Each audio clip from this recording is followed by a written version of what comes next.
Dear friends, ఏ దేశంలో అయితే ప్రభుత్వ పాఠశాలల్లో పనిచేసేటువంటి ఉపాధ్యాయులు తమ పిల్లల్ని ప్రభుత్వ పాఠశాలలో చదివిస్తారో ఆ దేశంలో ఉండే విద్యా వ్యవస్థే సరైన విద్యా వ్యవస్థ అని మనం చెప్పుకోవచ్చు.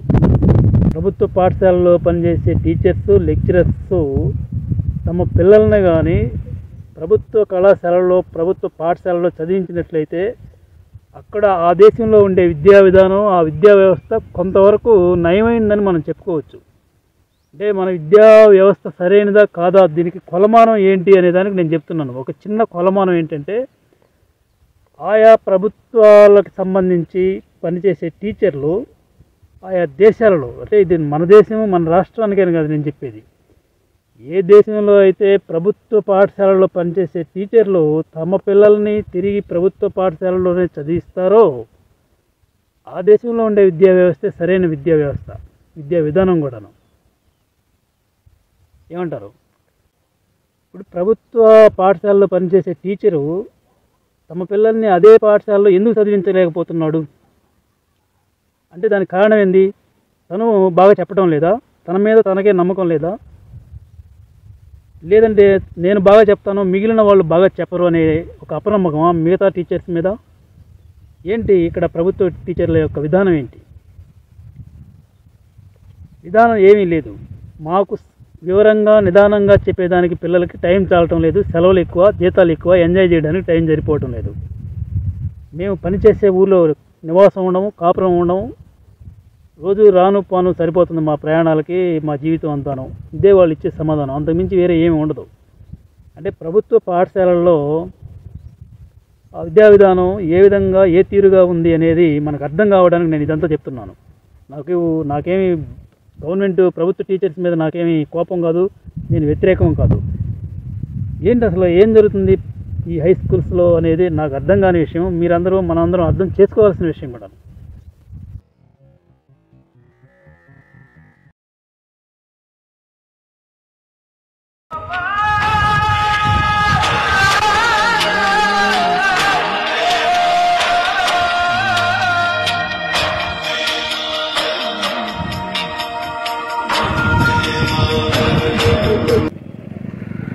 ఇప్పుడు స్టూడెంట్స్ ప్రైవేట్ స్కూల్కి వెళ్ళాలా లేదా ప్రభుత్వ పాఠశాలకు వెళ్ళాలా అనేది విద్యార్థుల యొక్క నిర్ణయం కాదు. అది తల్లిదండ్రులు, పేరెంట్స్ ఎవరైతే ఉంటారో వాళ్ళు తీసుకునే నిర్ణయం. ఇప్పుడేంటి, మనకి ప్రభుత్వ కళాశాలలే కాదు, ప్రభుత్వ పాఠశాలలే కాదు, ప్రభుత్వ ఆసుపత్రులు కావచ్చు, ప్రభుత్వ ఆఫీసులు కావచ్చు, ఏది చూసినా కూడా విపరీతమైన నిర్లక్ష్యం కనిపిస్తుంది. If we compare government institutions with private institutions wherever, not only schools. అప్పుడు ఏంటంటే పేరెంట్స్ బ్లైండ్గా మన పిల్లల్ని ప్రైవేట్ స్కూల్లోకి పంపించేస్తే సరిపోతుంది, మనం ఆర్థికంగా ఇబ్బందులు ఎదుర్కొన్నప్పటికీ అప్పు చేసైనా సరే విద్యార్థుల్ని, పిల్లల్ని ప్రైవేట్ స్కూల్కి పంపించాలనే ఒక బ్లైండ్ బిలీఫ్ అన్నమాట. ఒక బ్లైండ్ బిలీఫ్ అనేది పేరెంట్స్లో ఉంటుంది.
If we classify what are the most holiday-taking public institutes in our India, government schools will be in the first place, I think. If a government teacher starts focusing on a dull students in a classroom situation, it takes more and more hours to complete his syllabus, whatever the syllabus. So that will be the problem if they take care about the students who are particularly dull at particular subjects. The teachers don't express their interest to take a special care about dull students because of lack of teaching hours.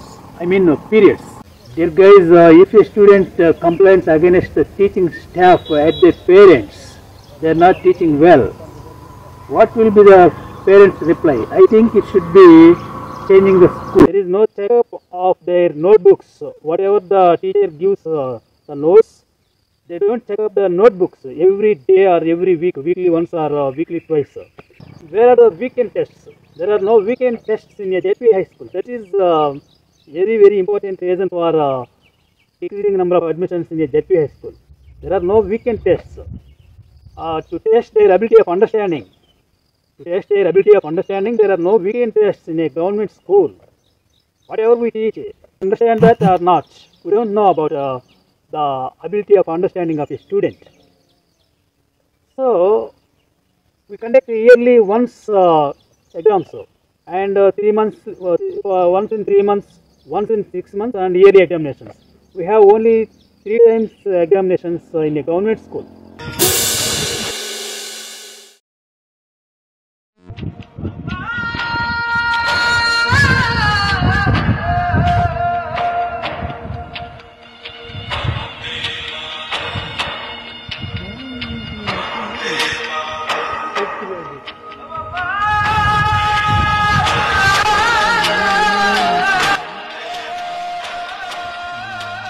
My dear teaching staff of government schools, I would like to share with all of you one important thing, that is your salary. Your salary is not a property or a wealth from your ancestors or your forefathers.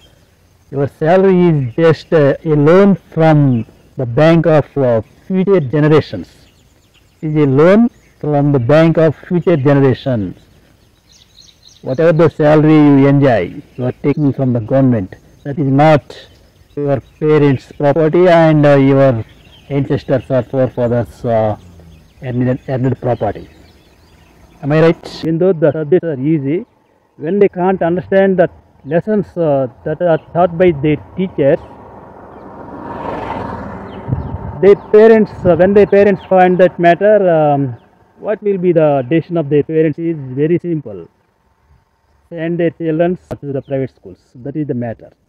So even though we have well equipped with the infrastructure and whatever the needs of the students, we have classrooms, we have blackboards, digital boards, so many facilities and privileges today to the students of a government school. Government gives to the students uniform, shoes, books, bags, everything. So what is the main reason for the decreasing number of admissions in a government school? Nothing but the failure of teaching. Failure of teaching is the main reason for the decreasing number of admissions in a government school. Teaching process is also different from, if you compare the government school teacher to the private school teacher, there is something difference between the teaching process. విద్యార్థులకు మానసిక ఆరోగ్యం చాలా ముఖ్యం. పండ్ల ముక్కలు తినండి, నీరు త్రాగండి, ఏది నడవండి, త్వరగా నిద్రపోండి. అర్థం కాని విషయాలతో మనసును నింపుకోకండి. విద్యార్థులకు మానసిక ఒత్తిడిని, మానసిక ఆందోళనని ఇచ్చేటువంటి హోంవర్క్ చేయడం కాదు కావాల్సింది, మానసిక ప్రశాంతతనిచ్చే సందేహాల నివృత్తి కావాలి. విద్యార్థులు రోజు 10 పేజీల హోంవర్క్ చేయడం కన్నా 10 సందేహాలని ఖచ్చితంగా రాసుకుని తిరిగి క్లాస్కి వెళ్ళడం చేయాలి అనేది ఒక వాస్తవం.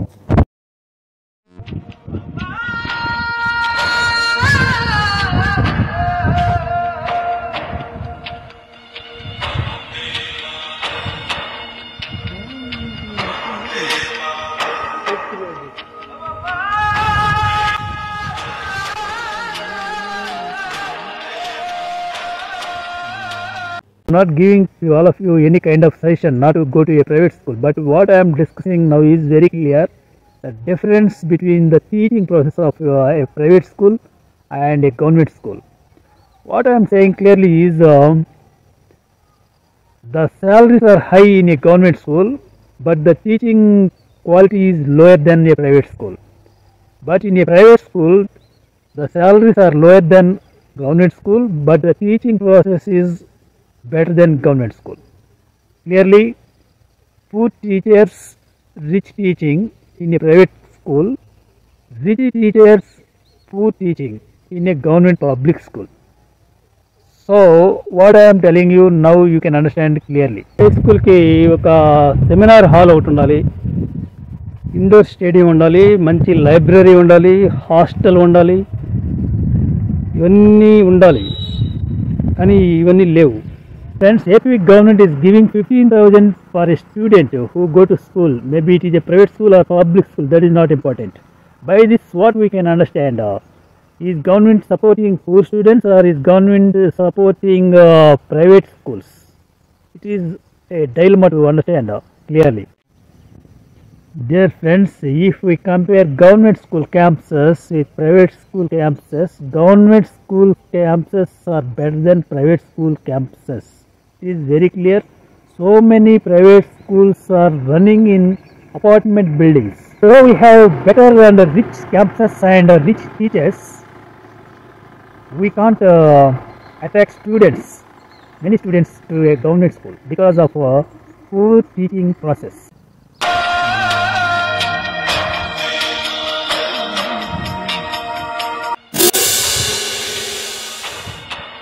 పాఠశాల విద్యా విధానం ఒక వ్యక్తి భవిష్యత్తు నిర్మాణానికి పునాది లాంటిది. పాఠశాలలో విద్యా విధానంలో ఉండేటువంటి లొసుగుల వల్ల ఆ వ్యక్తి భవిష్యత్తు నిర్మాణం అగాధాలలోకి కూలిపోకూడదు. పాఠశాల విద్యా విధానంలో లోపాల వల్ల ఒక వ్యక్తి భవిష్యత్తు అగాధాలలోకి కూలిపోతే దానికి ఆ పాఠశాలల్లో ఆయా కాలాలలో పనిచేసిన ఉపాధ్యాయులే బాధ్యత వహించే విధంగా చట్టాలు తేవాలి.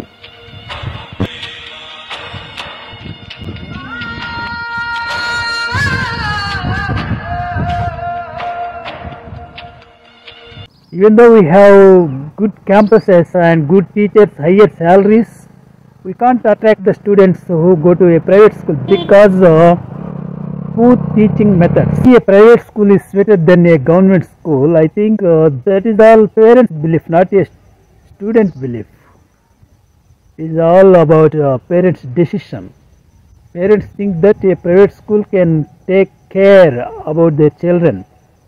They can only focus on their children. So that is the parents' belief. We can change the belief of a parent who are interested in a private sector. You should bring a talk about the school. This school is very good school, the teaching are very well. That kind of talk is needed.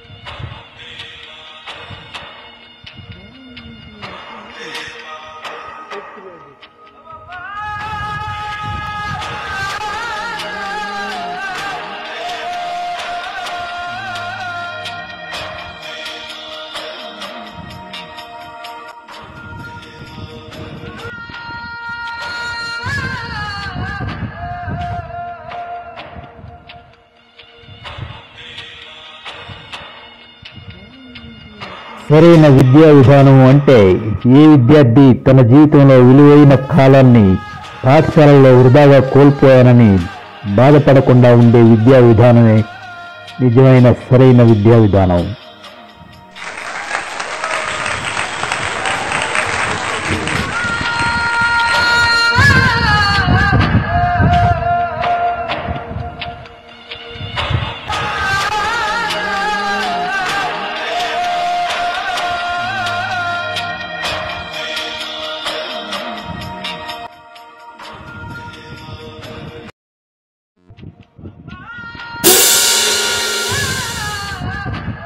ఏ దేశంలో అయితే ప్రభుత్వ పాఠశాలల్లో పనిచేసే ఉపాధ్యాయులు తమ పిల్లల్ని ప్రభుత్వ పాఠశాలల్లో చదివిస్తూ ఉంటారో ఆ దేశంలో ఉండే విద్యా విధానమే సరైన విద్యా విధానం.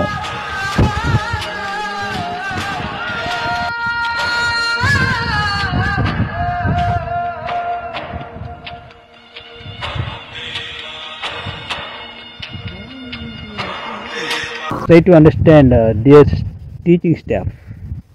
If you teach a subject with negligence, that means you are taking the bright future of a student. That means when you teach a subject with negligence, so your duty is for your salary.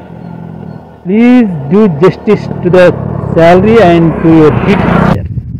Remember, sir, you are the responsibility of the student's future if you take their future into your hands.